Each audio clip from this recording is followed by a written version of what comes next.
آله وصحبه ومن والاه أما yang saya hormati Ketua DPR Masjid Jami Al-Muhajirin beserta jajarannya, Bapak-bapak, Ibu-ibu, saudara-saudara jamaah Masjid Jami Al-Muhajirin yang dirahmati Allah.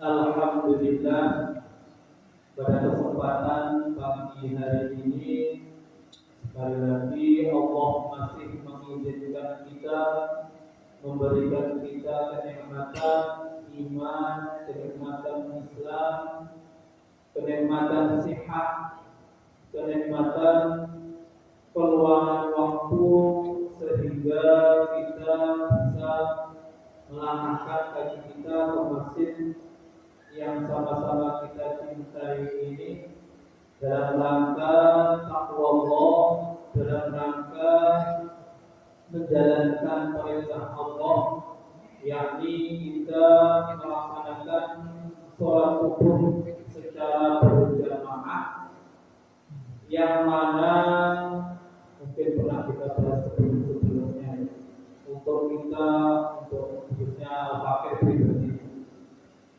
Senangnya kita pakai firman. Pakai firman diterangkan bahwasanya orang yang berjamaah subuh secara berjamaah, sholat subuh secara berjamaah, seolah-olah dia menghidupkan malam, sholat malam semalam subuh. Nah, ini kan bagi kita mungkin yang berat sholat tahajud, yang berat sholat tahajud, yang berat untuk bangun malam, ini sebagai solusi kita ya, agar mendapatkan keutamaan fadilah dari bangun malam, dari mendirikan malam, dari qiyamul lail dengan cara sholat subuh berjamaah. Dengan kita sholat subuh berjamaah ini pahalanya seolah-olah kita mendirikan semalam suntuk. Kalau kita sholat isya berjamaah, seolah-olah kita mendirikan separuh malam. Nah, kemudian sholat isya kita berjamaah sambung dengan sholat subuh berjamaah, ini kita seolah-olah mendirikan sholat malam kurang lebih selama 9 hari. Ya. Alhamdulillah, Allah masih memberikan kita kesempatan, Allah masih memberikan kita hidayah, taufiknya, sehingga kita bisa menunaikan sholat subuh secara berjamaah. Semoga Allah Ta'ala menerima semua amal-amal ibadah kita, baik yang sunnah maupun yang fardu, baik yang wajib maupun yang nawafil, baik yang wajib maupun nafilah, dan Allah menjauhkan kita dari segala bentuk keharaman maupun kemakruhan. Salawat serta salam semoga tetap tercurah limpahkan kepada Tuhan kita Nabi Agung Nabi besar Muhammad Sallallahu Alaihi Wasallam, yang mana beliau adalah sumber hukum kita, sumber hukum ahkam syariah, hukum syara ini bersumber dari Rasul Sallallahu Alaihi Wasallam, baik melalui Al-Quran yang beliau sampaikan ataupun melalui hadis yang beliau ucapkan, yang beliau lakukan.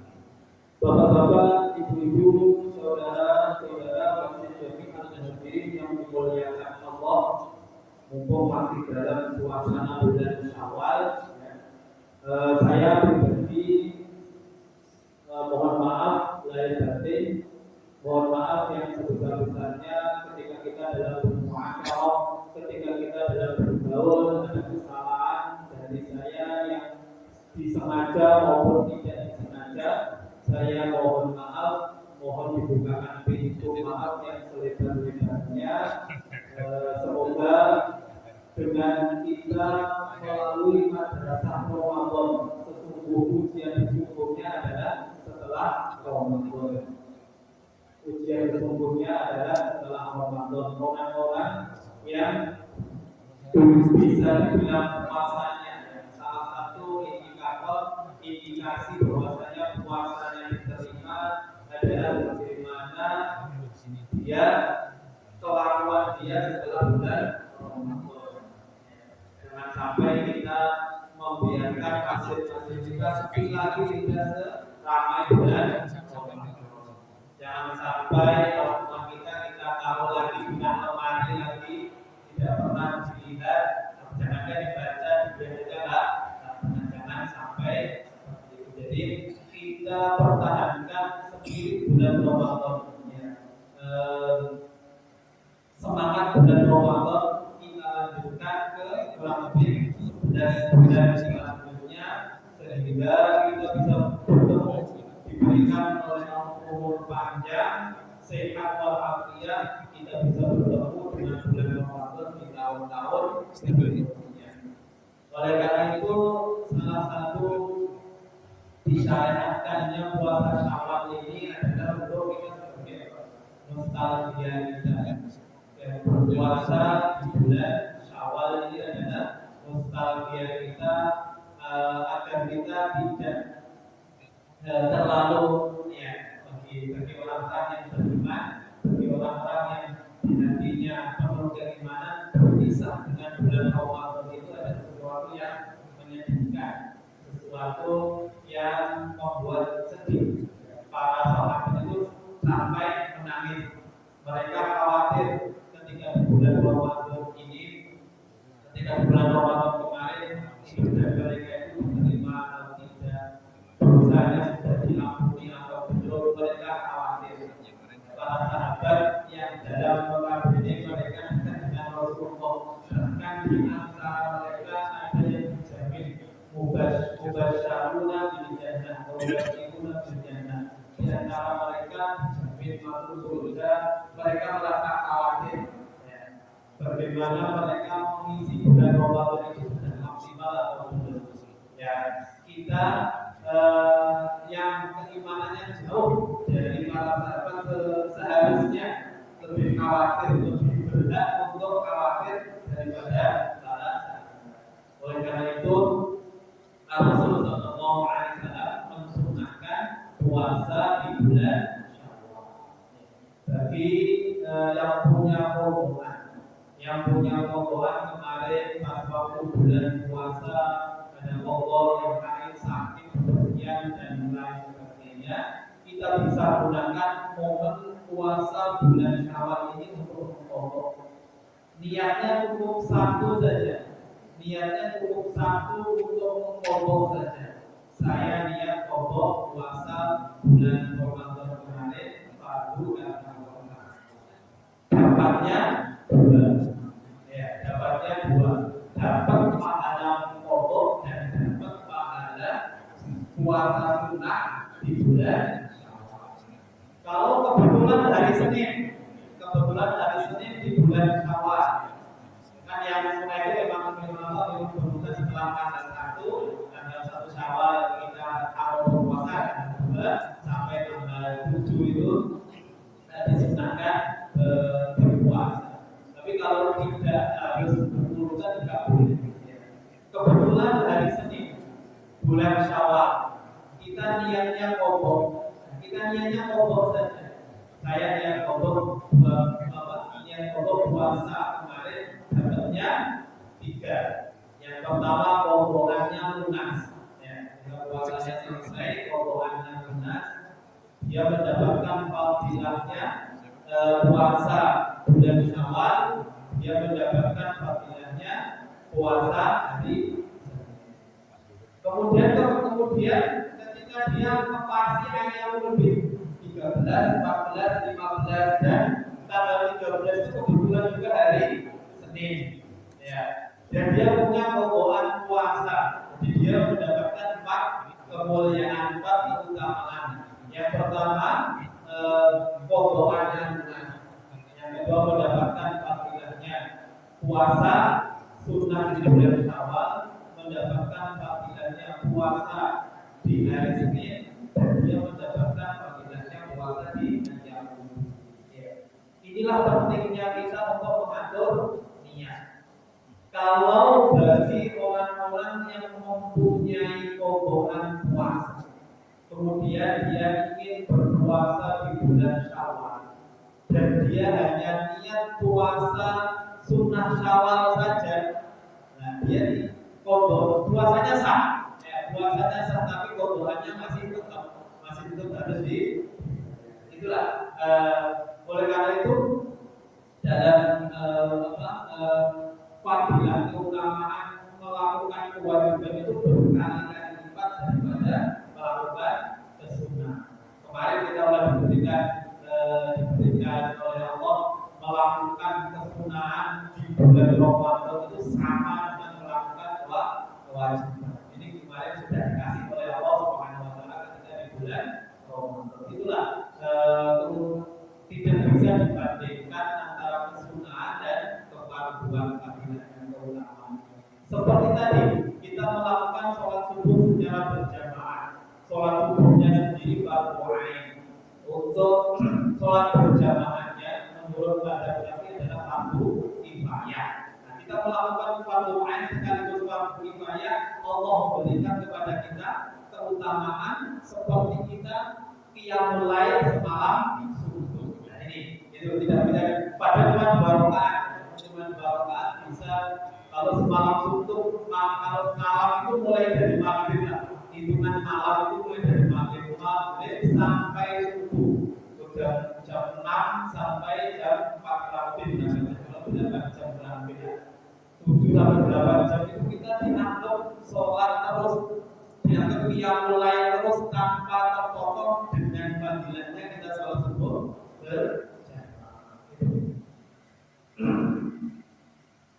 Jadi disunahkan berpuasa di bulan Syawal. Untuk perbedaan niatnya, untuk masalah perbedaan waktu niatnya. Kalau kita niat qadha, Ramadan, niat qadha puasa Ramadan, niatnya sama, harus dimalamkan, harus dimabukkan. Jadi diberikan kesempatan niat itu mulai dari maghrib sampai sebelum subuh. Itu berbeda. Jadi ketika kita mau qadha atau mau puasa Ramadan, niatnya wajib untuk maghrib, niatnya wajib untuk malam. Ya. Jadi dikasih kesempatan niat waktunya mulai dari maghrib sampai menjelang subuh. Itu ya kesempatan kita untuk berniat itu sholat dan seterusnya itu kita diberi kesempatan untuk sholat, untuk puasa Ramadan, untuk puasa wajib niatnya harus dimalamkan. Tapi untuk niat puasa sunnah, puasa Senin Kamis, puasa ayam unggun, puasa sunnah bulan Syawal ini, puasa Daud dan segala macam puasa sunnah yang lain, termasuk puasa Arafah, puasa Tarwiyah itu menjelang Idul Adha, dikasih kesempatan niat sampai sebelum zawal, sampai sebelum zuhur. Nah, ini yang saja kita sebenarnya nggak niat puasa, niatnya nggak ingin puasa. Kemudian kok pagi itu nggak ada makanan, nggak ada minuman, nggak ada kopi, saya puasa habis subuh saya puasa. Nah itu niatnya sah kalau untuk puasa sunnah, asal mulai dari subuh tadi belum makan, belum minum. Ya. Ketika sudah makan muncul, belum makan, belum minum, dan belum melakukan hal yang membatalkan puasa. Jam 9 belum makan, belum sarapan, belum kopi, belum segala macam. Nah, saya ingin puasa lah bulan dari Senin atau kebetulan bulan Syawal, saya puasa sunnah Syawal. Sekalipun dari malam harinya belum niat itu masih bisa. Kalau setelah zuhur berarti kalau setelah zuhur ingat makan aja untuk puasa subuh. Jadi untuk puasa sunnah waktunya, untuk waktu niat puasanya lebih panjang. Jadi mulai dari maghrib sampai sebelum gunung. Itu perbedaan niat puasa fardu dan puasa sunnah. Bapak-bapak, ibu-ibu, saudara-saudara jamaah masjid Jami Al-Muhajirin yang dimuliakan Allah. Dalam satu maqalah disebutkan man awa nafsahu awa rabbahu. Barang siapa yang kenal dengan dirinya, sadar dengan dirinya, siapa dirinya, awa rabbahu, maka sesungguhnya hakikatnya dia mengenal Tuhannya, dia mengenal Allah. Barang siapa yang sadar diri, saya ini posisi saya benar. Saya ini ketika saya beribadah itu apa yang harus saya lakukan. Ketika saya terjerumus, ketika saya dalam keadaan bermaksiat itu apa yang harus saya lakukan. Ketika saya mencari nafkah untuk keluarga, anak, keluarga dan tanggungan saya itu apa yang harus saya lakukan. Nah itu, ketika kita mengenal diri kita, insya Allah pada hakikatnya kita mengenal Allah Subhanahu wa Ta'ala. Karena dengan mengenal diri ini kita tahu cara kita mengambil sikap, cara kita berhubungan. Sebagai contoh kecilnya ketika kita sholat, apa yang harus kita penuhi sebelum sholat itu? Yang pertama otomatis kita syarat sahnya, syarat wajibnya, rukunnya berusaha kita penuhi. Kemudian ketika kita sholat, syariat batinnya sudah, syariat zahirnya sudah, kita penuhi syariat batin kita. Bagaimana cara kita khusyuk, bagaimana cara kita ikhlas, itu bagaimana ketika kita beribadah itu hanya mengharap ridho dari Allah Subhanahu wa Ta'ala.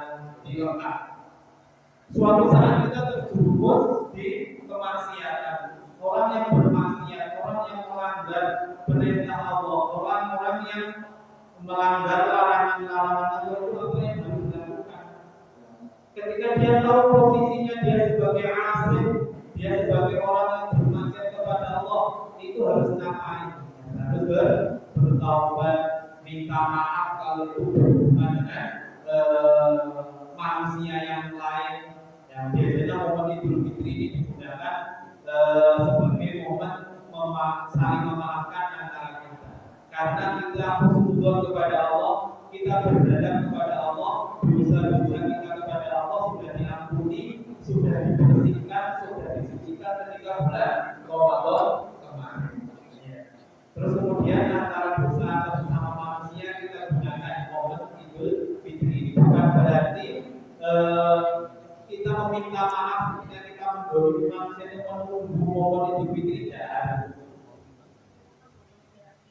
Seyogianya ketika salah harus cepat minta maaf. Itu seyogianya seharusnya. Tetapi terkadang manusia itu ya terkadang susah ketemunya, kadang ada perasaan malu, perasaan gengsi dan lain sebagainya. Ketika momen Idul Fitri ini harus kita manfaatkan sebaik-baiknya. Karena karena biasanya kalau orang bareng-bareng itu lebih gampang, lebih gampang untuk memaafkan, lebih gampang untuk minta maaf daripada kita datangi sendiri-sendiri. Salah satu disebutkan kama kutiba alal ladzina min qablikum. Puasa ini diwajibkan atas kalian dan diwajibkan atas umat-umat sebelum kalian. Ini juga mengandung hikmahnya adalah pekerjaan syariat yang benar itu akan terlaksanakan ketika dilakukan bareng-bareng. Oh ternyata diwajibkan berpuasa itu tidak hanya kita saja, tapi umat-umat sebelum kita juga diwajibkan untuk berpuasa. Ya kita tidak merasa diskriminasi. Kemarin umat-umat terdahulu itu tidak diwajibkan puasa, kita diwajibkan puasa. Karena puasa itu salah satu syariat yang benar. Salah satu syarat yang benar, oleh karena itu Allah tegaskan kama kutiba alal ladzina min qablikum. Syariat yang benar ini ketika kita merasa ada teman, ada saudara, ada yang menemani kita untuk melakukan syariat yang benar ini akan terasa itu.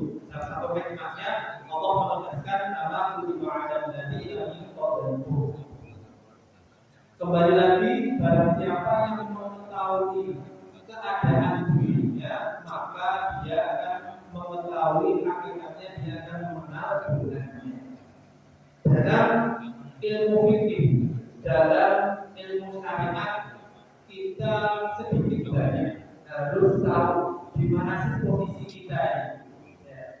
Dalam ilmu fikih itu, dalam tingkatan orang dalam ilmu fikih itu ada beberapa tingkatan. Ya. Yang pertama adalah mujtahid mutlak. Kita ulang-ulangi dengan semoga dengan belajar kita tahu posisi kita di mana, kita bisa memposisikan diri kita sehingga kita tidak salah mengambil sikap, tidak salah mengambil langkah. Yang pertama, orang yang paling tinggi tingkatannya dalam ilmu fikih itu adalah mujtahid mutlak. Mujtahid mutlak itu para ulama, orang-orang yang diberikan kemampuan oleh Allah menggali hukum, istinbat hukum, ijtihad hukum langsung dari sumbernya, yakni dari Al-Quran, dari As-Sunnah, Jadi mereka bisa menggali langsung dari sumber hukumnya. Dalam urusan mujtahid mutlak ini banyak sekali kriteria yang harus dipenuhi. Yang harus dipenuhi, mulai dari dia tahu kalau Al-Quran, tahu ini riwayatnya siapa, asbabun nuzulnya seperti apa. Ini termasuk am itu umum atau khusus. Ini nasikh mansuknya, ini Al-Quran ini atau ayat ini sudah dinasikh atau belum menjadi nasikh, dia menjadi menghapus hukum atau dia menjadi mansukh yang hukumnya dihapus. Itu harus tahu sampai sedetil itu, tidak hanya tahu bahasa Arab saja. Terus kemudian dari para mujtahid mutlak ini, mereka merumuskan yang namanya usul fikih, usul fikih. Jadi ketika seseorang ingin mendalami hukum syariat, tahu bagaimana sih cara para imam itu menggali hukum, ilmu yang tidak bisa ditinggalkan adalah usul fikih. Usul tidak hukum berarti di fikih saja, tapi usul fikih. Salah satu penggagas ilmu usul fikih adalah imam kita yang terkenal digunakan pada Asy-Syafi'i. Imam Asy-Syafi'i itu beliau bergelar nasib sunnah, penolong as-sunnah. Karena kenapa? Beliau yang merumuskan ilmu hadis, jarak ta'dil. Ketika ada seseorang meriwayatkan hadis, itu bagaimana hadisnya itu diterima atau tidak. Nah, ini salah satu yang merumuskan adalah Al-Imam Syafi'i. Jadi yang namanya mujtahid mutlak itu mereka yang menyusun ilmu usul fikih. Di bawahnya secara umum ada yang namanya mujtahid mazhab.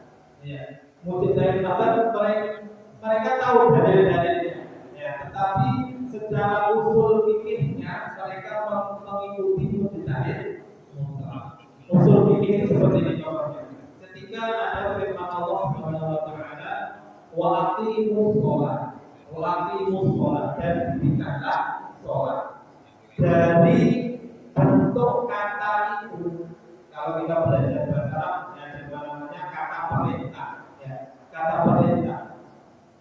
Kata perintah itu mengharuskan wajib.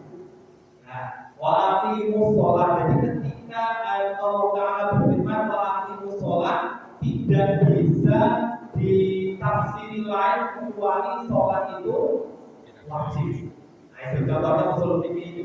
Terus kemudian kalau kita masuk dalam rumusannya, adalah salah satu contoh kaidahnya, kaidah fikih itu al aslu fil amri lil wujub. Nah, yang asal pada perintah itu adalah untuk wajib sampai ada sesuatu indikasi yang menurunkan kewajibannya.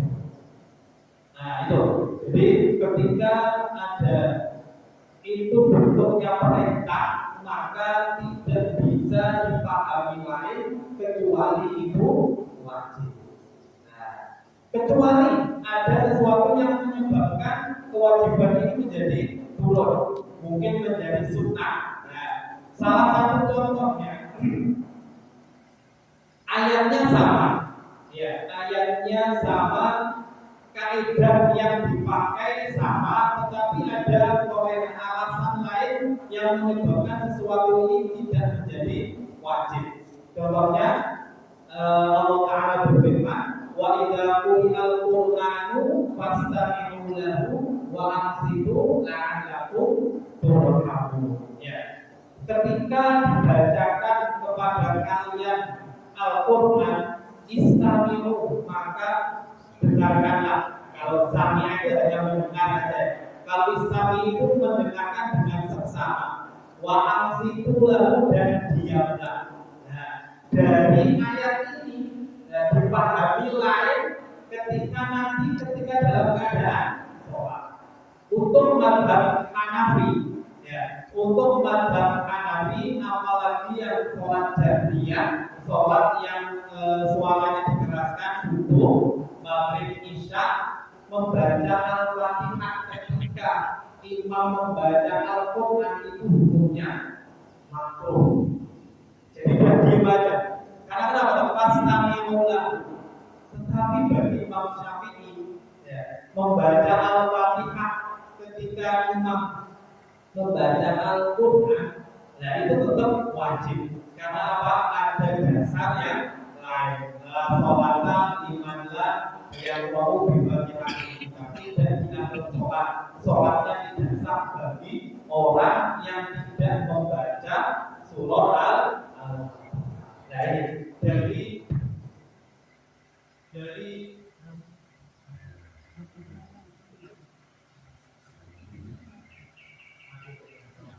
Dari satu ayat saja dengan kaidah usul fikih yang sama bisa menimbulkan dua hukum bagi makmum. Kalau imam makmum itu kalau kami itu yang di belakang, bagi makmum kewajiban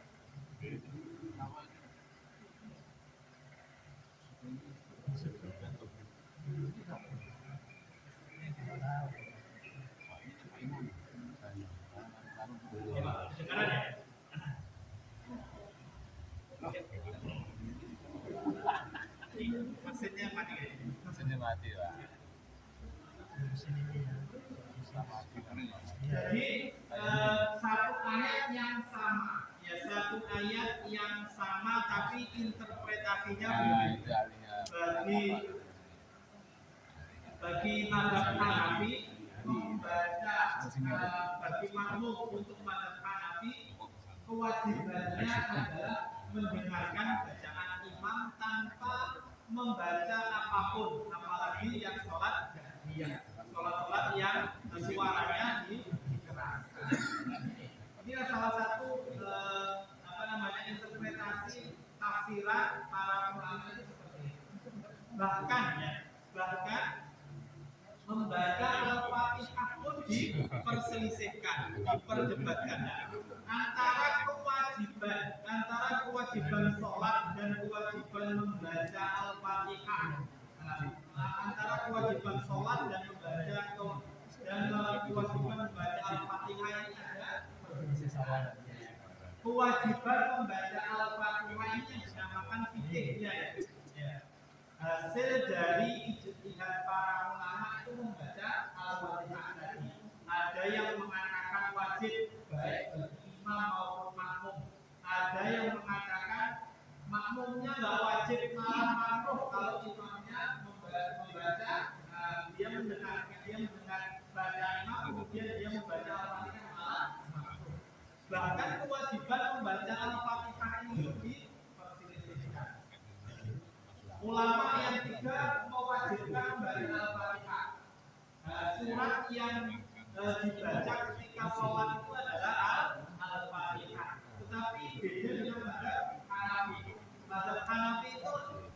tidak harus Al-Fatihah. Tapi ketika itu ayat Al-Quran itu sudah cukup. Ya, sekalipun nanti ketika meninggalkan Al-Fatihah secara sengaja bagi masyarakat disunahkan sujud sahwi. Itu perbedaan. Ya, itu. Jadi perbedaan antara wajibnya sholat dan wajibnya membaca Al-Fatihah ini yang menimbulkan yang berbeda. Kalau orang mengatakan bahwasanya sholat itu tidak wajib, nah ini berarti sudah menyelisih, ya sudah bisa dikatakan dia keluar dari Islam. Karena kenapa? Tidak ada interpretasi lain, tafsiran lain ketika ada waqatus sholat, perintah untuk melakukan sholat itu sholat ini. Kemudian membaca Al-Fatihah, anak kecil itu di membaca Al-Fatihah. Sebagaimana juga yang masuk dalam anak kecil itu adalah sering kita dengar. Mana sih larangannya? Larangannya sholat subuh itu 4 rakaat. Ya. Larangannya sholat zuhur itu adalah 5 rakaat atau melebihi yang telah disyariatkan. Ini diambil dari ilmu usul fikih. Al-Rasul sallallahu alaihi wasallam bersabda, "Shollu kama ra'aitumuni usolli." Sholatlah kalian sebagaimana kalian melihatku sholat. Nah, ini kan kata-katanya jelas perintah. Tidak bisa ditafsiri lain, tidak bisa diinterpretasikan dengan lain kecuali sholat itu harus sesuai dengan apa yang dicontohkan oleh Rasulullah Sallallahu Alaihi Wasallam. Nah, terus kaidah fikihnya apa? Al-amru bisyai'i nahyun an diddihi. Ini salah satu ya, kita belajar usul fikih sedikit ya. Perintah dalam sesuatu itu adalah larangan untuk melakukan kebalikannya. Nah, itu ya.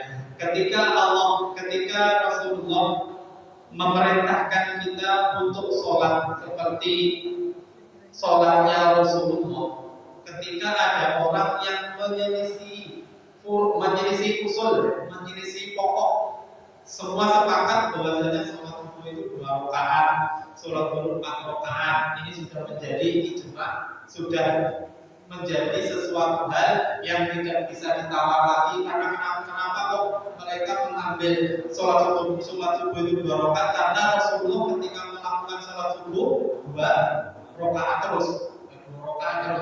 Ini mengandung pengertian bahwasanya ketika itu adalah perintah bahwasanya sholat subuh itu harus 2 rakaat. Ya, bahkan ada satu kejadian. Kalau nggak salah itu sholat zuhur itu Rasulullah cuma sholat 2 rakaat. Jadi sahabat ini kan pada waktu itu pada waktu sahabat itu kan bisa dibilang syariat dalam tanda kutip belum sempurna. Ya, dalam tanda kutip belum sempurna. Pada waktu itu sholat zuhur atau sholat asar, Rasulullah hanya melakukan 2 rakaat. Sahabat ini agak bingung ya, ini kok nggak kayak biasanya. Biasanya kemarin itu sholat 4 rakaat, ini kok 2 rakaat. Nggak ada yang berani tanya. Ini rukhsah syariatnya diganti atau Rasulullah lupa. Nah itulah para sahabat itu memang punya kesopanan kepada, bahkan tanya seperti itu. Kalau Rasulullah tidak menjelaskan langsung, di antara mereka itu tidak berani tanya. Kebetulan ada seorang, bisa dibilang orang Badui itulah, yang dalam tanda kutip kesopanannya kurang. Kemudian tanya ke Rasulullah, tadi saya ingat benar Anda atau jenengan sholat zuhur tadi cuma 2 rakaat. Ini lupa atau syariatnya baru? Terus Rasulullah tanya ke sahabat-sahabat yang di samping, memang benar tadi sholat 2 rakaat? Iya, iya, iya, iya wahai Rasul, tapi kami tidak berani ngomong. Ya udah, akhirnya beliau melanjutkan sholat yang 2 rakaat tadi. Ini mengandung pengertian bahwasanya ketika Rasulullah sholat yang 2 rakaat tadi ditambah, berarti memang kurang. Nah, tidak bisa kita menyelisih kecuali nanti ada waktu kosong juga gitu ya, ada dalam keadaan normal sholat zuhur itu ya 4 rakaat. Ya. Jadi dari perintah ya al-amru bisyai'i nahyun 'anil ya. Perintah pada sesuatu itu adalah larangan kebalikannya.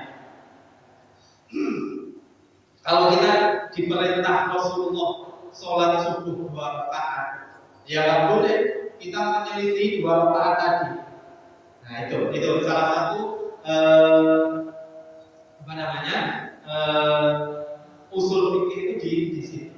Ya, jadi usul fikih itu banyak kaidah-kaidah fikih yang diambil dari menurunkan hukum fikih. Ya, hukum fikih itu dibagi menjadi beberapa macam. Yang pertama adalah al-ilmu itu tahu, kita benar-benar tahu. Ya, contohnya kita tahu ilmu itu tahu dengan pasti. Nah, contohnya ketika sholat maghrib, anggap saja kita sholat maghrib. Imam ketika tahiyat awal langsung berdiri. Ya. Imam ketika tahiyat awal langsung berdiri dan berdirinya sudah sempurna. Terus kemudian ada yang bilang subhanallah. Nah, itu. Kemudian imam kok duduk lagi. Nah, kita tahu, kita sudah belajar bahwasanya tahiyat awal itu adalah sunnah dan berdiri itu adalah kewajiban. Dan yang sunnah tidak bisa mengalahkan yang wajib. Kemudian imamnya mau duduk, nah kita tahu bahwasanya imam tadi duduk berarti otomatis sholatnya batal. Nah kita tahu bahwasanya imamnya batal, nah kita tidak boleh bermakmum pada imam tadi. Itu namanya tahu. Ya, itu namanya tahu, benar-benar tahu hukum bahwasanya sunnah itu tidak bisa mengalahkan kewajiban. Terus yang kedua namanya al-dhon. Al-dhon itu perkiraan dugaan yang kuat. Ya, dugaan yang kuat tidak sampai yakin, tetapi dugaan kuat bahwasanya imam tadi sudah berdiri. Ya, imam tadi sudah berdiri atau kalau dalam fikih ya, dalam fikih berdiri kalau ini belum masuk gerakan sudah berdiri. Nah, ini sudah diartikan berdiri ketika sudah sampai berdiri imamnya duduk lagi. Nah, otomatis sholatnya bisa. Itu adalah dugaan kuat. Ya, dugaan kuat bahwasanya kita menduga kuat bahwasanya imam tadi sudah dalam keadaan berdiri, jadi kita tidak bisa ikut imam. Itu. Ya, kemudian di bawahnya dhon itu adalah asyak. Asyak itu ragu-ragu. Ini imamnya udah berdiri atau belum? Nah, dalam keadaan al-ilmu atau yakin dan dhon ini kita tidak boleh mengikuti imam. Ya, kita yakin atau al-dhon dari kita menduga kuat bahwasanya imam tadi sudah berdiri ketika meninggalkan tahiyat awal. Nah, dalam keadaan al-ilmu dan al-dhon ini kita tidak boleh ikut imam. Ya harus bisa. Nah, untuk yang ke bawah ini kita baru boleh kan, kita ragu-ragu. Imam tadi kira-kira sudah ragu-ragu antara tahu dan tidak tahunya sama. Ya, ragu-ragu. Imam tadi sudah berdiri apa belum ya? Ragu-ragu. Apalagi ketika sudah 4 rakaat, Muhammad sholat isya sudah 4 rakaat ragu-ragu. tadi benar sudah 4 rakaat atau ini masih 3 rakaat, ya kita juga ragu-ragu, imamnya juga ragu-ragu.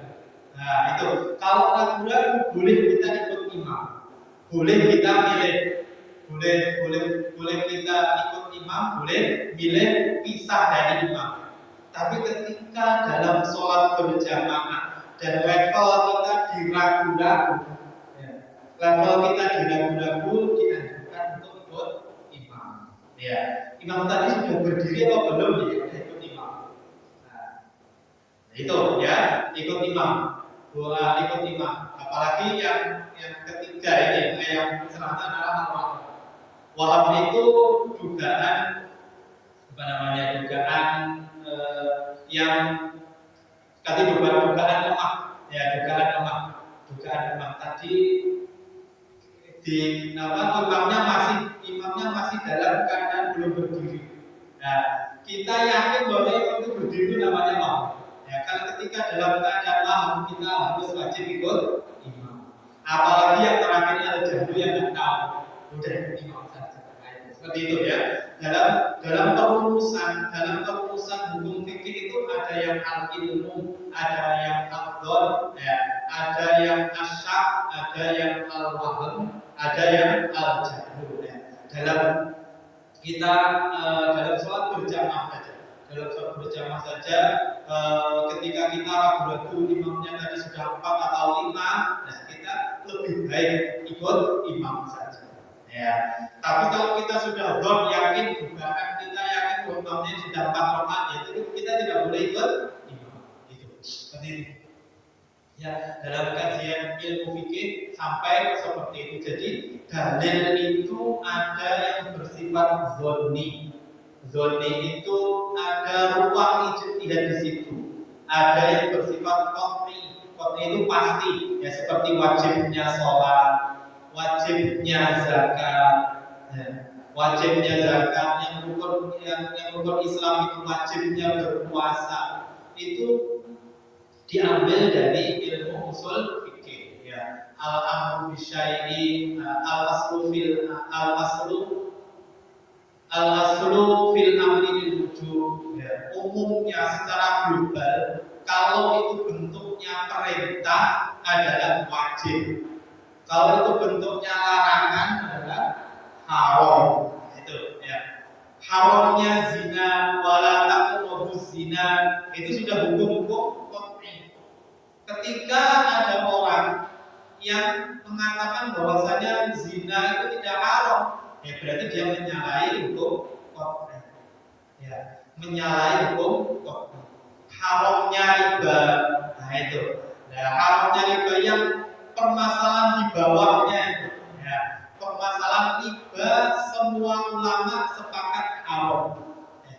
Tetapi ketika masuk ke perbankan, apakah bunga bank itu termasuk riba? Nah, itu diperselisihkan.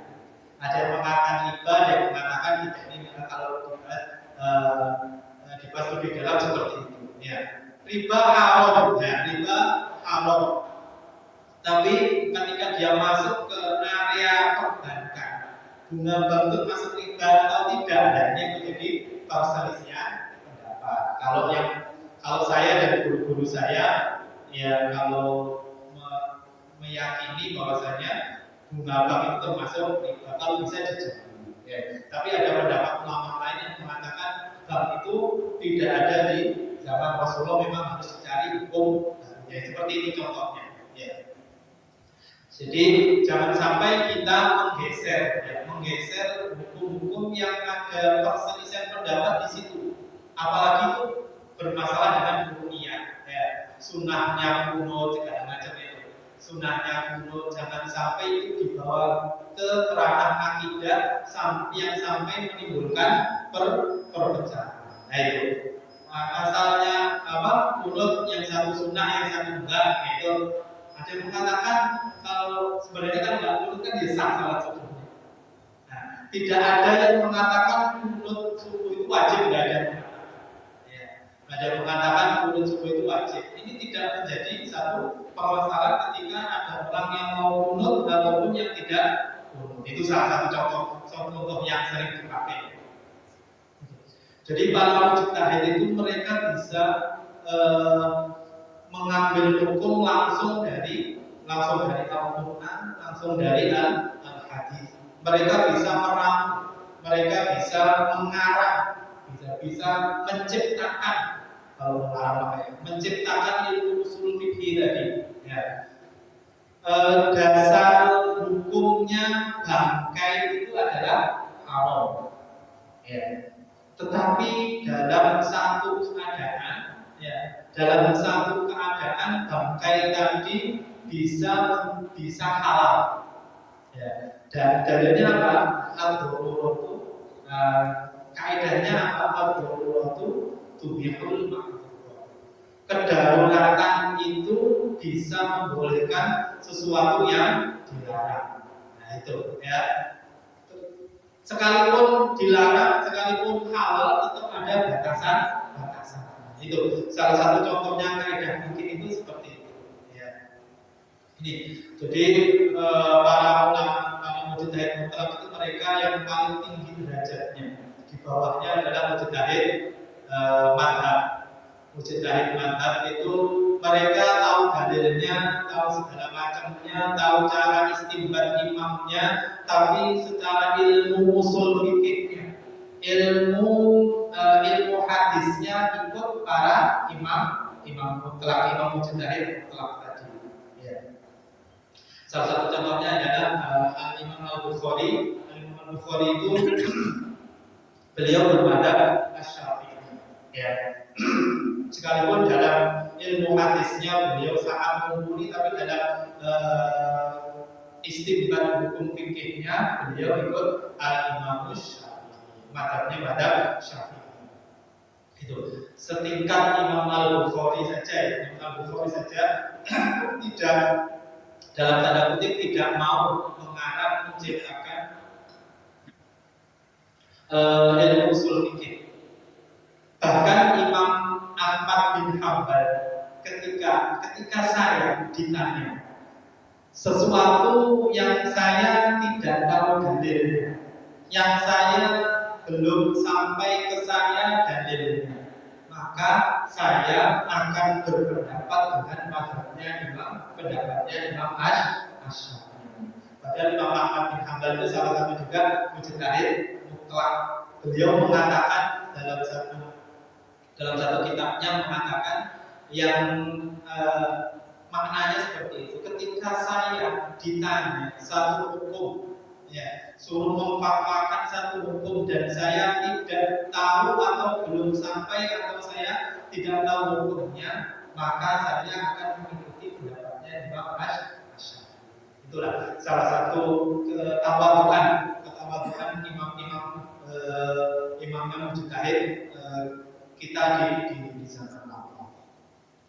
Terus ada yang namanya mujtahid fatwa wa tarjih. Ya, mujtahid fatwa wa tarjih, dia mengikuti satu madhab fikih. Ya, tetapi dia bisa mentarjih. Mentarjih itu mencari pendapat yang kuat di antara para pendapatnya Imam mujtahid madhab tadi. Nah itu ya, ada di antara mereka yang seperti itu. Jadi dikatanya mujtahid mutlak secara umum, mujtahid madhab, terus mujtahid fatwa wa tarjih. Terus posisi kita di mana? Pada dasarnya orang yang tidak sampai ke derajat mujtahid, tidak sampai ke tingkatan mujtahid itu adalah yang namanya muqallid, taklid. Ya, taklid. Kita sekalipun mungkin tahu dalilnya, tetapi ketika kita mengatakan rawahul Bukhari, ya, rawahul Syafi'i, otomatis kita kan taklid kepada Imam Bukhari dalam ilmu hadis. Ya. Memang pintu ijtihad belum tertutup, akan tetapi untuk makom sampai ke level ijtihad ini susah. Karena apa? Karena ilmu usul fikih, usul tafsir, ilmu hadis itu sudah dikarang, sudah diciptakan sedemikian rupa. Ya, sedemikian rupa. Jadi para ulama itu seolah-olah sekarang ya, sudah ilmu jalan takdir dalam ilmu hadis. Kita mungkin belajar ilmu mustalah hadis. Ya, bagi orang-orang yang ingin mendalami ilmu hadis, belajar ilmu mustalah hadis itu pun kita taklid ikut pada kitab-kitab yang telah dikarang para ulama. Kita belajar ilmu usul tafsir. Jangan belum masuk ke tafsirnya. Kita belajar usul tafsir, bagaimana sih tafsir itu dibentuk. Nah, otomatis kita kan ikut taklid kepada ulama-ulama yang mengarang kita usul tafsir. Apalagi kalau itu sudah berupa tafsiran, apalagi kalau itu sudah berupa terjemahan, ya otomatis kita lebih taklid lagi kepada yang menafsiri Al-Quran tadi. Ya, jadi ada ulama yang mengharamkan taklid bukan ada yang mengharamkan, tapi pendapat yang paling kuat taklid itu harus, ya, taklid itu harus bagi orang-orang yang tidak sampai ke level mujtahid. Ya. Karena kita belum sampai, jangankan untuk menggali langsung dari Al-Quran dan As-Sunnah. Usul fikihnya saja kita ikut imam yang telah mengarang kitab usul fikih tadi. Otomatis kita taklid kepada mereka. Untuk menyemangati, untuk menyemangati agar umat Islam ini terus untuk belajar. Terus untuk belajar, untuk meningkatkan kompetensi kita dalam melakukan ibadah. Karena kenapa ibadah itu sesuatu yang wajib, sesuatu yang harus kita penuhi, sesuatu yang tidak bisa ditawar, celaka bahagianya kita ditentukan oleh ibadah kita. Nah, para ulama membuat satu tahapan lagi. Di atasnya muqallid ada namanya mutabik. Ittiba itu tidak hanya taklid buta, tapi sedikit banyak tahu dalilnya, tahu rujukannya. Rujukannya umpama wudu itu fardunya 4 dari Al-Quran, 2 dari As-Sunnah. Ada 6 rukunnya. Rukun wudu ada 6, yang 4 dari Al-Quran, yang 2 dari As-Sunnah. Itu ya, alladzina amanu idza qumtum ila sholati fagsilu wujuhakum. 1 ya. Wa aydiyakum ila marafiqi. Kita tahu dalilnya. Itu secara umum basuh tangan, basuh tangan sampai siku. Wamsahu bi ru'usikum, dan usaplah kepala, wa arjulakum, dan kaki kalian ilal ka'bain sampai mata kaki. Ketika kita tahu fagsilu wujuhakum, kita tahu tadi itu asalnya perintah itu adalah wajib. Nah, kita kan ikut usul fikihnya Imam Asy-Syafi'i. Nah, itu otomatis kita taklid kepada Imam Asy-Syafi'i dalam hal usul fikih. Terus yang 2 dari As-Sunnah. Nah, niat otomatis itu innamal a'malu binniyat. Ya, wajibnya niat ini pun termasuk rukun atau syarat sah ini diperdebatkan. Nah, terus kemudian yang ke-6 yang terakhir itu adalah tertib itu urut. Jadi mulai dari wajah, tangan, kepala, kaki tidak boleh dibolak-balik, itu namanya urut. Ya. Dalilnya apa? Dari satu hadis disebutkan ibda bima bada Allahu fi. Mulailah dengan apa yang dimulai oleh Allah di dalamnya. Nah, itu namanya mutabik.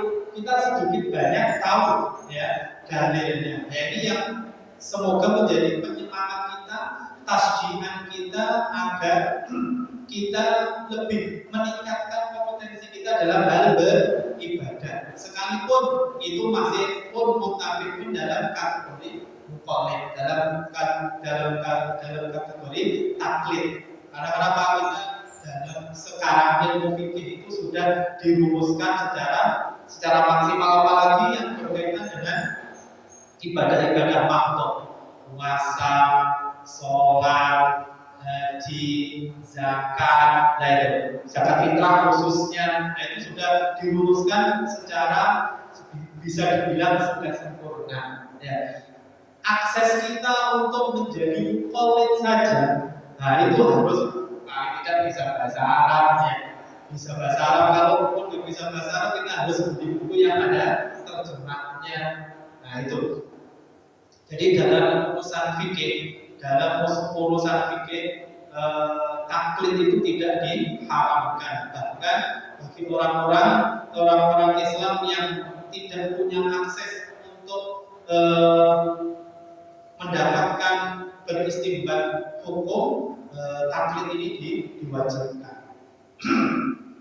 Karena sholat itu ketika kita sudah masuk waktu sholat, ya, wajibnya ya sholat, ya.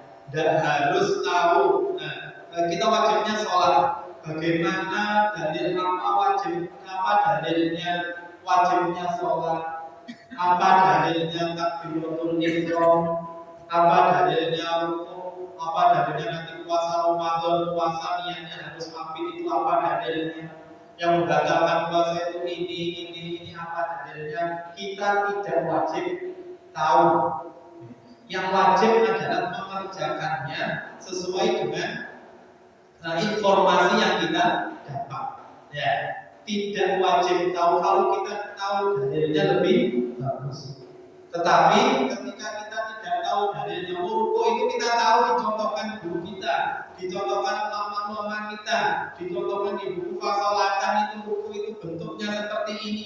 Ya kita wajib ikut. Kita wajib ikut seperti itu. Nah, ketika kita sudah merasa sholat saya ini kira-kira dalilnya apa sih yang menyebabkan saya wajib sholat. Nah, ini kita boleh dalam perjalanan menjalankan syarat ini kita cari dalilnya agar kita lebih meyakinkan untuk kita. Ketika kita sholat, ketika kita baca Al-Fatihah, dalilnya Al-Fatihah wajib itu ini.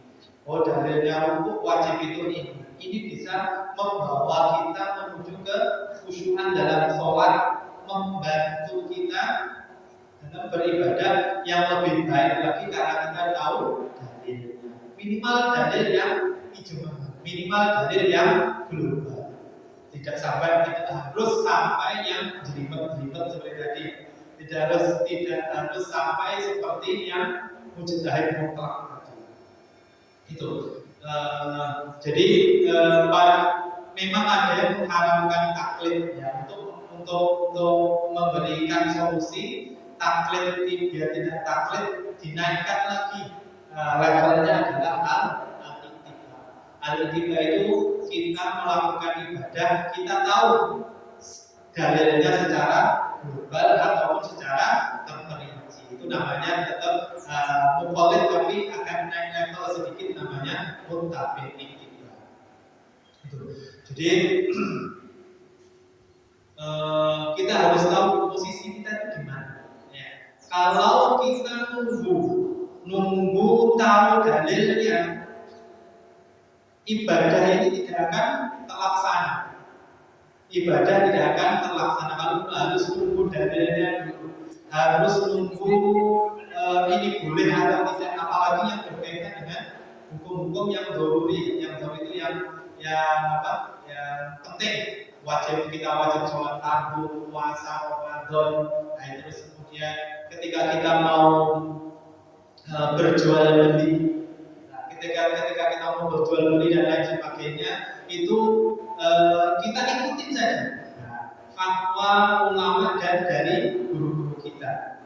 Nah, dalam perjalanan kita beribadah ini sambil kita belajar dalilnya, kita tahu hukumnya, kita tahu dasarnya. Dengan begitu ibadah kita akan semakin kita yakin bahwasanya ibadah ini sesuai dengan tuntunan Allah, tuntunan Rasulullah Sallallahu Alaihi Wasallam.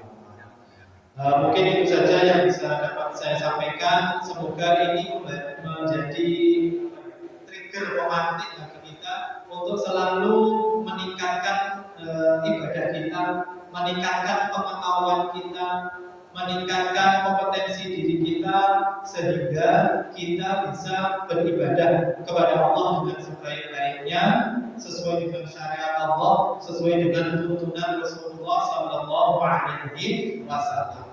Karena ibadah, apapun perbuatan yang tidak didasari dengan ilmu yang benar, takutnya yang marfudatul la tuqbalu. Takutnya kita sudah dalam kasarnya kita sudah sholat capek-capek, kita punya kesempatan belajar untuk memperbaiki sholat kita, memperbaiki puasa kita, memperbaiki ibadah kita punya kesempatan, tapi kita sia-siakan. Takutnya ini tidak bisa menjadi sholat kita tidak diterima. Sholat kita tidak diterima. Itu yang kita khawatirkan. Kita melakukan ibadah tanpa didasari oleh ilmu dan syariat yang benar. Mungkin itu saja yang bisa saya sampaikan. Kurang lebihnya mohon maaf. Kalau ada diskusi, silakan.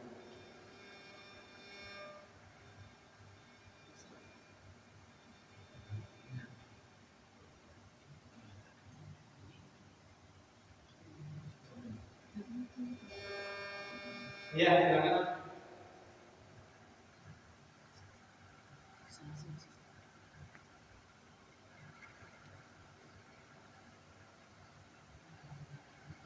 Ya.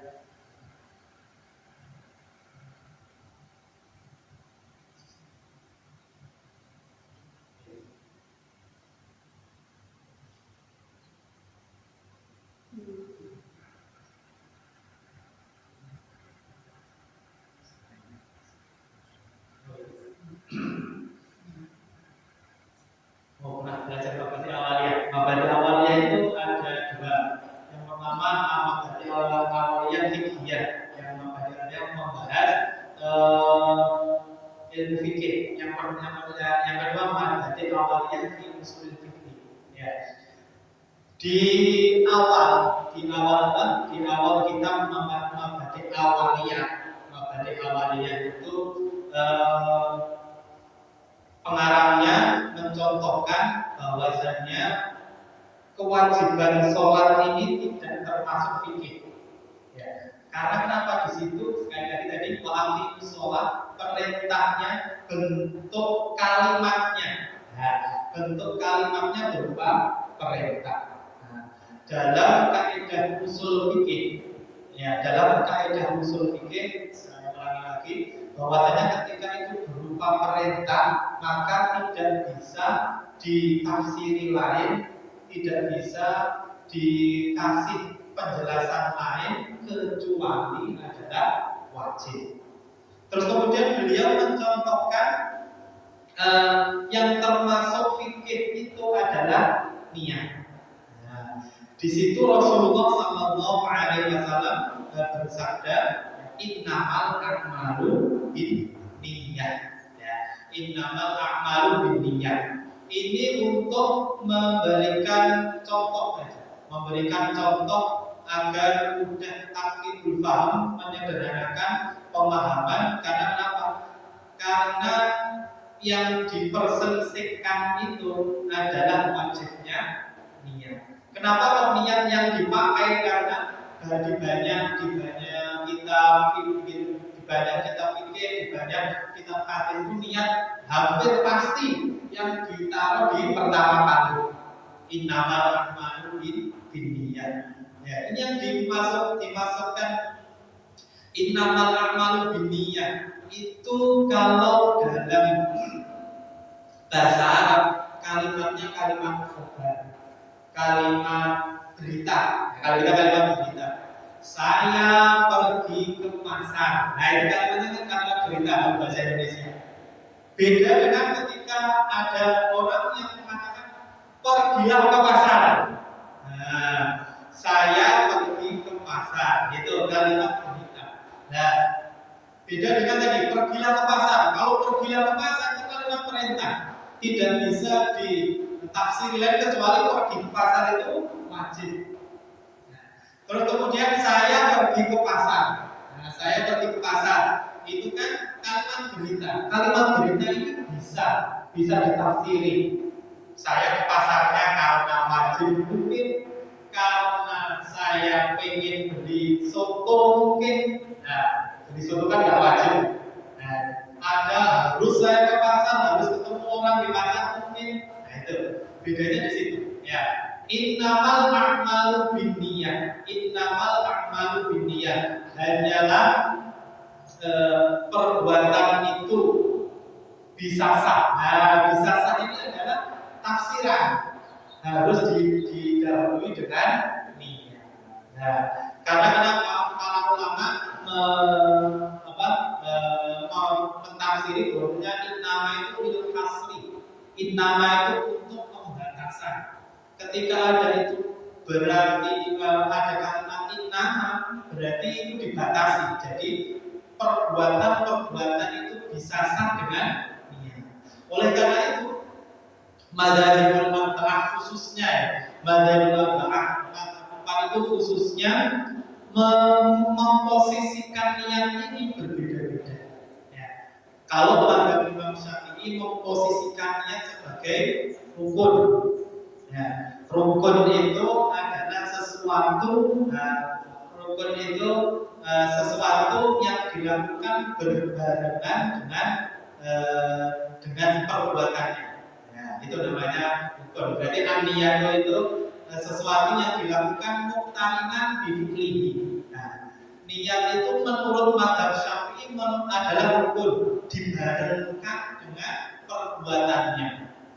Oleh karena itu dalam madzhab Syafi'i rukun niat itu dibarengkan dengan membasuh wajah. Nah, membasuh wajah itu harus niat. Tidak boleh sebelumnya, tidak boleh sesudahnya. Itu madzhab Syafi'i. Ya, jadi, ketika air nempel, mungkin sudah pernah kita bahas sebelumnya, ketika air terbasuh ke bagian pertama di wajah, hatinya niat. Nah, itu. Dalam sholat itu mulainya kapan? Mulainya sholat itu kapan? Mulainya sholat takbiratul ihram. Untuk madzhab Syafi'i, Allah mulutnya rukun qaulinya takbiratul ihram Allahu akbar, hatinya. Nah, itu. Di dalam madzhab lain, Hanafi kalau tidak salah, niat itu adalah syarat sah. Kalau syarat sah itu bisa dilakukan sebelum perbuatan. Ya, bisa dilakukan sebelum perbuatan. Ketika niat, kalau kita nawaitunya itu ya, nawaitul wudu'a itu boleh dilakukan sebelum apa namanya? Sebelum perbuatan niatnya itu. Ya. Nah, niat di dalam hati itu adalah semua berpendapat adalah wajib. Untuk talafutnya, kapan waktunya niat? Nah, itu yang diperselisihkan. Karena kenapa? Rasulullah tidak secara gamblang menyebut di situ, tidak ada kalimat perintah, tidak ada kalimat wajib, tidak ada kalimat kutiba, tidak ada kalimat ridho. Nah, ini diinterpretasi bahwasanya niat itu ya udah, kalau kamu mau beramal ya niatlah gitu. Nah, itu ada yang mengatakan ini wajib rukun, ada yang mengatakan ini adalah syarat sah. Nah, kenapa itu kok masuk dalam ranah fikih? Ya karena ada ruang ijtihad di situ. Rasulullah tidak soleh mengatakan kalau kamu beramal maka niatlah. Nah, bahwa redaksinya seperti itu. Ya, utama redaksinya seperti itu. Ketika kamu mau beramal apapun maka niatlah. Nah, itu tidak bisa diinterpretasi lain niat ini wajib. Tetapi karena di situ bentuk bentuk kalimatnya kalimat berita, nah ini ada ruang ijtihad di situ. Itu ya, mungkin seperti itu. Ya. Kenapa kok niat dipasang di awal? Ya karena hampir semua hampir semua kitab fikih, kitab hadis itu yang pertama diurusi pasti urusan niat. Karena niat itu yang menentukan. Niat itu yang menentukan sahnya perbuatan, yang menentukan diterima atau tidaknya perbuatan itu adalah niatnya. Bentuknya sholat, niatnya sudah benar, ya, tetapi niatnya sudah benar karena Allah. Nah, tetapi di dalam hatinya mungkin karena niatnya ada niat selain Allah dan pahala sholatnya kemungkinan bisa kurang, apalagi gak niat sama sekali, ya bisa tadi perbuatannya tidak sah. Nah, itu ya. Jadi kalau usulnya itu yang di bab awalnya itu kita hanya bisa membaca saja, dan membaca usul fikih itu seperti itu. Ya. Dari hadis niat saja para ulama sudah bisa membuat, merancang, mengintegrasikan bahwasanya niat itu hukumnya ada yang rukun, ada yang syarat sah dan lain sebagainya. Seperti tadi kewajiban al-fatihah tadi, kewajiban membaca al-fatihah itu juga termasuk dalam ranah fikih. Mazhab Hanafi tidak wajib membaca al-fatihah, tidak wajib membaca asal al-faqrohu ma tayassara minal Qur'an. Itu dalilnya itu. Maka bacalah apa yang mudah dari kalian dari ayat-ayat Al-Qur'an.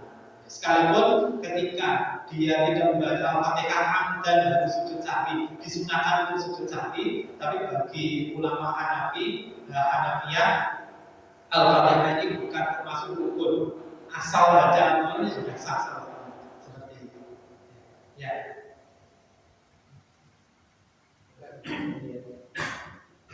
Menyinggung yang tadi itu yang imam yang buka pada awal ya. Kalau dia dianggap tidak begini, maka yang sholatnya batal. Yang batal itu sholat imamnya, Oh, bukan. Ketika imam sudah berdiri, dia duduk lagi. Nah, ya. Yang batal itu sholat imamnya atau sholat makmumnya untuk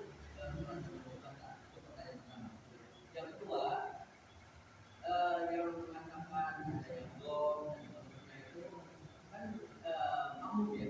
Makmum itu melihat imam itu sudah kata berdiri atau belum, gitu kan? Jadi yang itu makmum jadinya, ya imam. Kalau makmum itu di depan imam, mungkin makmum itu tahu posisi makmum yang lain jauh dari imam. Kan kita tahu gimana posisi imam itu. Apalagi kan kalau sholat kita harus lihat ke sebelah dan tidak lihat ke depan. Nah, jadi kalau dalam keadaan seperti itu, maka bagaimana itu? Makmum yang tidak melihat sama sekali itu harus mengambil keputusan bagaimana? ya. Yang pertama tadi, kalau yang batalnya itu ya sudah berdiri kemudian duduk lagi. Nah, otomatis yang batal imamnya. Yang batal imamnya saja. Makmum yang tahu kalau dia berdiri, posisi berdiri dan ikut imam, ikut imam, sholatnya ikut batal. Umpamanya sudah pakaian awal. Ya, kita sudah bersiap pakaian awal seperti ini. Ternyata imamnya berdiri. Nah, imamnya berdiri. Ini untuk pakaian awal ya, bukan untuk yang kemudian rakaat. Ya, imamnya berdiri. Kita dalam posisi pakaian awal. Imamnya berdiri. Allahu Akbar. Ada yang subhanallah sudah berdiri full ini. Kemudian imamnya duduk lagi. Nah, imamnya duduk lagi. Ya, imamnya duduk lagi. Ya, ini imamnya sholatnya batal. Makmum yang di belakang imam saja tahu sholat imamnya batal. Jadi dia tidak boleh ikut Bagi yang tidak tahu, mungkin kalau dia ikut imam, sholatnya tetap sah. Nah, zonnya di mana? Biasanya zon itu ini bila subhanallah subhanallah kayaknya imamnya mau di belakang sana ya. Imam nggak tahu ini sudah benar atau belum. Nah, ternyata imamnya duduk lagi, makmum yang tidak tahu apa imamnya tadi berdirinya sudah sempurna atau belum, boleh ikut imam. Nggak tahu. Dia bisa dalam tanda kutip beristihad. Ya, beristihad kebetulan makmumnya ini banyak yang tahu kalau setelah takian awal berdiri kemudian mulai itu batal. Dia tahu di depannya itu ada yang berdiri, kok imamnya doang yang berdiri. Lalu dia kan berarti kayaknya imamnya yang salah ini. Nah itu kan dugaan kuat, kayaknya imamnya yang salah, saya nggak bisa berdiri lah. Nah itu berarti makmumnya yang tidak tahu posisi imam dengan banyaknya yang makmum yang duduk tidak mengikuti imam. Nah ini berarti dia bisa bilang bahwasanya imamnya yang salah kan makmumnya.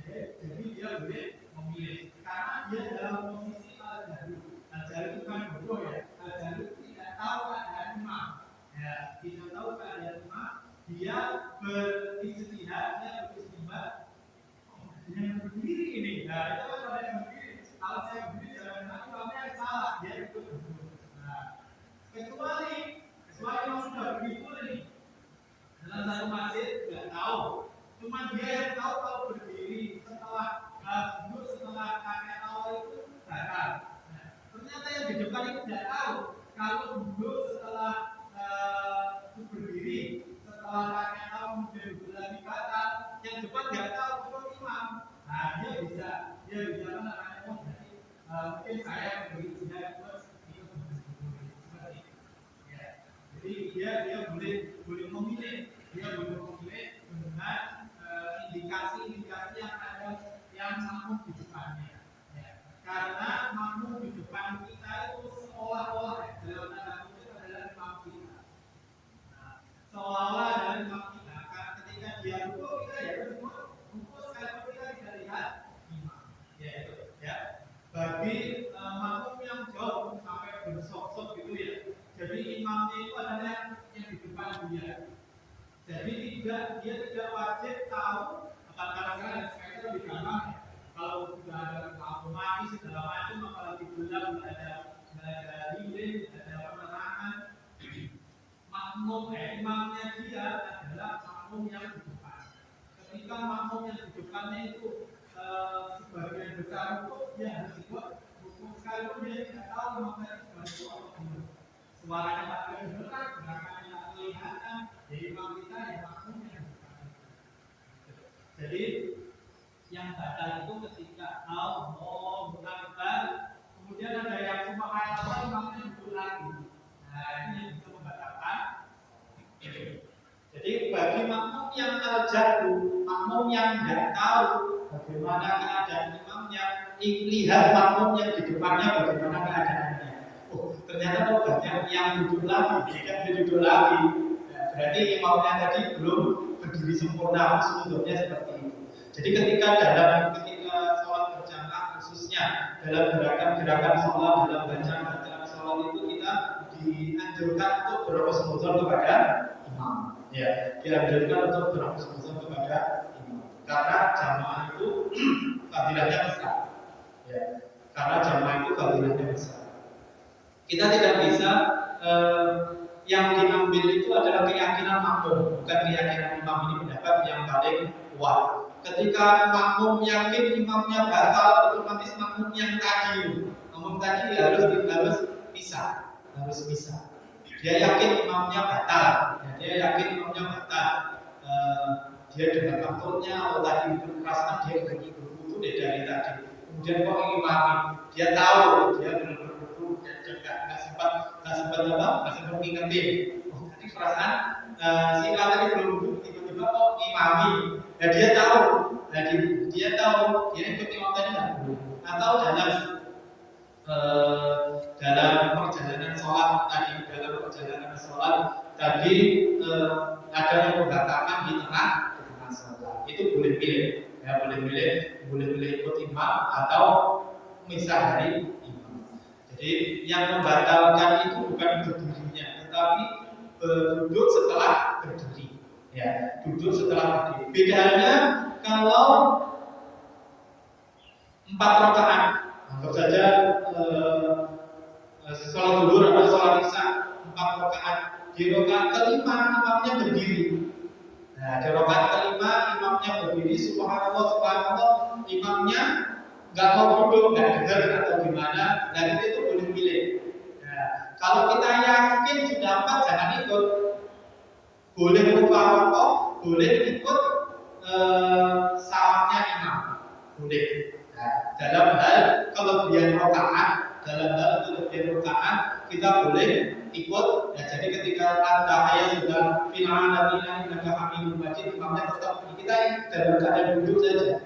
Nanti ketika salam ikut imam. Boleh seperti itu atau kita pisah. Ya, saya yang pisah dari imam, salam sendiri juga boleh. Kalau kelebihan rakaat. Ya, kalau kelebihan rakaat imamnya duduk ya tidak masalah karena wajibnya duduk. Wajibnya duduk tahiyat. Jadi tidak membatalkan sholat. Karena rakaat kelima itu tidak ada sesuatu yang sudah dilakukan ya sesuai dengan syariatnya, maka kewajibannya gugur. Ya. Contohnya sholat zuhur nih, sholat zuhur kita yakin sudah sholat zuhur, ya udah sholat zuhur gugur kewajiban untuk kita di hari itu. Jadi kita tidak wajib untuk mengulangi sholat zuhur lagi, tidak wajib sholat zuhur lagi.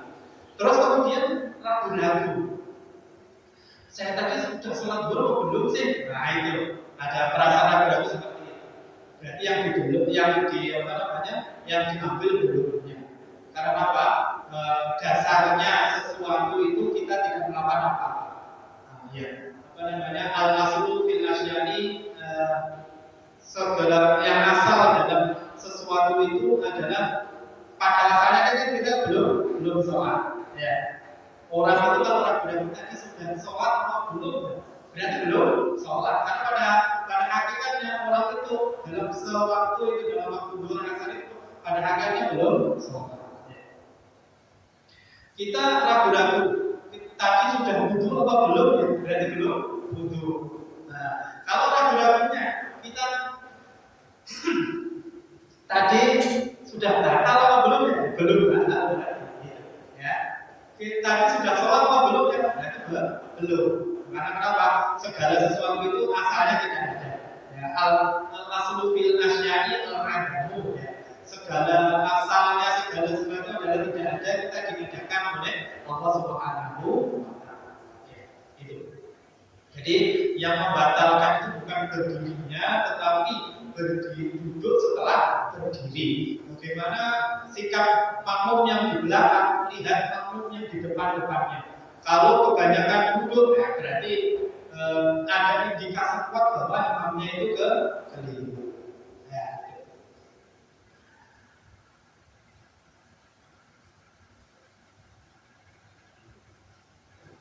Ada lagi mungkin? Alhamdulillah, kalau ada kita cukupkan. Sekali lagi kurang lebih maaf, semoga ada guna dan manfaatnya. Semoga dengan kita tahu posisi kita di mana, insya Allah kita paling pol kalau di zaman sekarang, apalagi di zaman di kota Bekasi ini paling pol yang mutafik, apalagi kita mutafik tiba dengan kita melakukan sholat, melakukan puasa, hal-hal yang wajib tak minimal yang wajib saja kita tahu dalil-dalilnya, kita tahu hukumnya, kenapa sholat wajib, kenapa fardu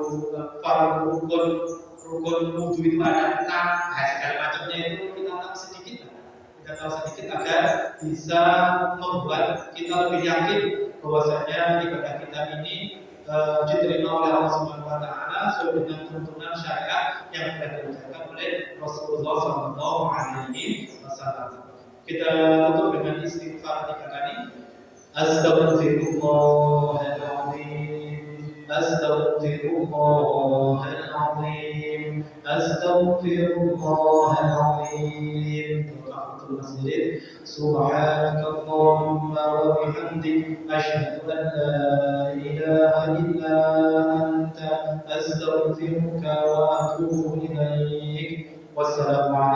warahmatullahi wabarakatuh.